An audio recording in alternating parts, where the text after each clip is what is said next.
theo ai về chốn xa xôi, bỏ em nơi đây lẻ loi. Cùng anh sao đêm thuở nào ta cùng nhau hẹn ước cho muôn đời sau. Nay bên người anh giờ đang ấm êm, có nhớ khi xưa đôi mình bên nhau cùng ngắm trăng sao. Giờ đây em mong ngàn sao sẽ đưa anh yêu thuở nào quay về bên em như lúc ta có nhau.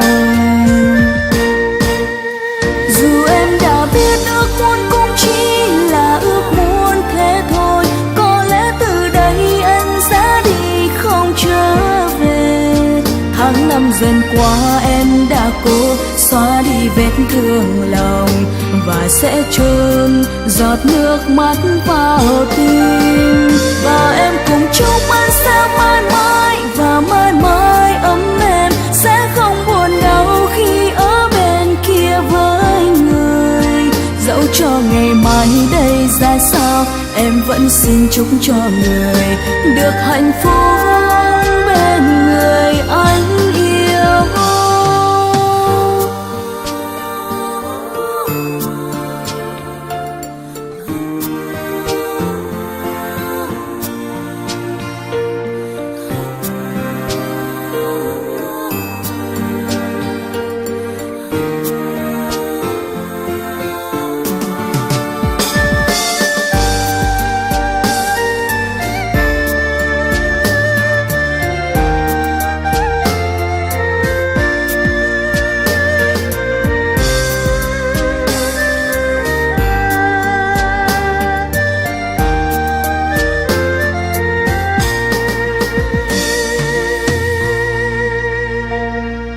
Nơi bên người anh giờ đang ấm êm, có nhớ khi xưa đôi mình bên nhau cùng ngắm trăng sao.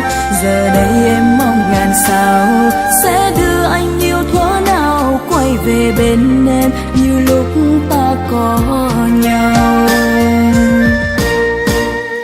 Dù em đã biết ước muốn cũng chỉ là ước muốn thế thôi, có lẽ từ đây anh sẽ đi không trở về.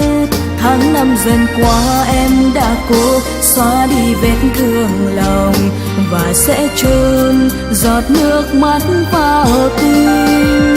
Và em cùng chúc anh sẽ mãi mãi và mãi mãi ấm êm, sẽ không buồn đau khi ở bên kia với người.